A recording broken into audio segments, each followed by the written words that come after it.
Spoilers for Better Call Saul. Nacho Varga is one of the greatest characters in the entire Breaking Bad franchise. Now that his journey has finally ended, I can say that it couldn't have been handled any better. Throughout all of Better Call Saul, we saw a lot of Nacho, most of it being away from Jimmy's point of view.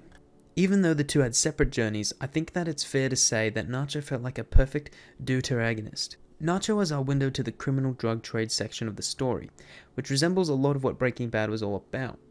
Look at it this way. Both Nacho and Walt were enemies of the Salamancas in some way, and both were working or affiliated with Gus. Nacho's whole story both feels unique as well as familiar, allowing the viewer to feel comfortable whilst watching Saul's journey unfold, which can feel detached at times to the Breaking Bad theme. Nacho and Saul were never perfectly in sync, so it may be hard to really classify Nacho as a secondary protagonist. He's by no means the Vegeta of Dragon Ball and is definitely not the Sasuke of Naruto, but he remains just as interesting of a character and is just as necessary to the plot. In the beginning of Season 1, he appears as an interesting criminal who would end up driving the plot, allowing Saul to show off his unique skills as a lawyer.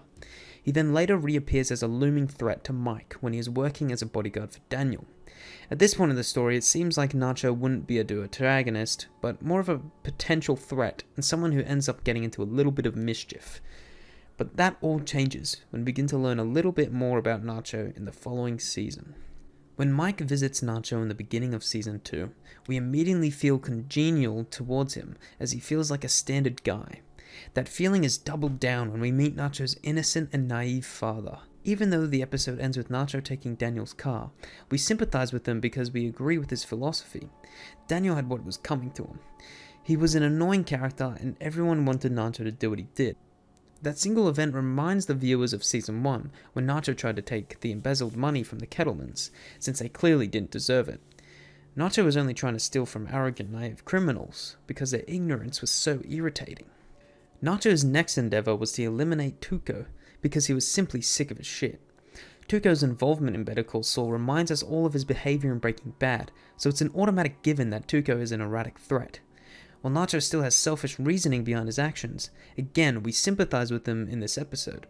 He feels even more human when he agrees with Mike and decides not to kill Tuco, but instead have him arrested.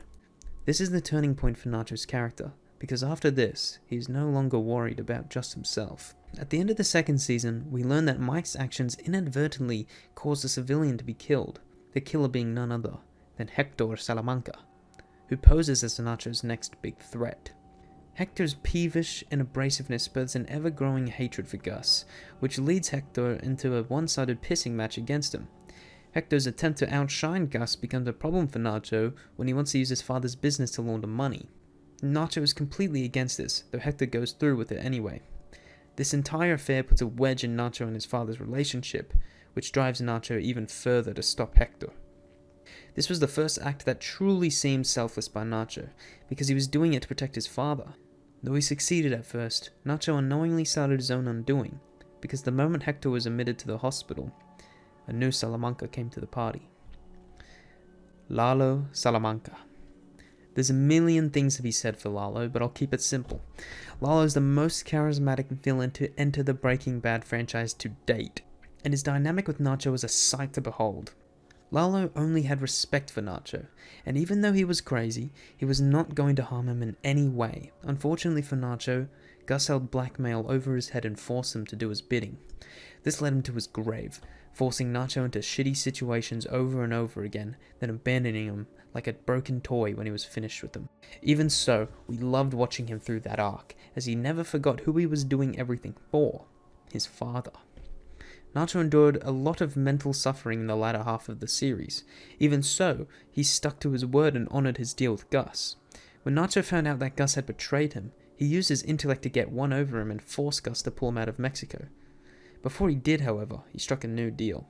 He agreed to die, as long as his father would stay safe. He honored that new deal as well, refusing to spit out the truth in front of Bolsa. Instead, Nacho had one of the best confessions in fictional history. As the camera slowly zoomed in on Nacho's face, he told Hector that he was the one to put him in that chair, and it struck him deeply. Before anyone could get their hands on him, Nacho freed himself from his binds and took his own life. He grew from a basic criminal to someone who was much more caring. We see this when he is forced to beat up Crazy 8 against his will, and it's later solidified how far he is from the real criminals of the world when he acknowledges that Lalo was a psychopath who deserves to die. Each time a new character that represented evil was placed into Nacho's life, he would become more righteous and show more emotion. The scenes where Nacho is anxious and nervous are the best example of his humanity. When he acknowledges the risk of killing Hector, with the slow, drawn-out scene of him tossing the pill bottle into Hector's jacket, as well in Season 6, the scenes of him in the hotel and the one right before he figures out how to break out of that cage were perfectly shot and really had the viewer's heart racing alongside Nacho's. All of these scenes represent his humanity. In the end, Nacho had one of the most impactful deaths ever, being one of the only characters to be in control of his own death and actually die for someone other than himself. He might have caused his own undoing long ago, but Nacho's tenaciousness and love for his father made him into one of the most interesting characters to watch.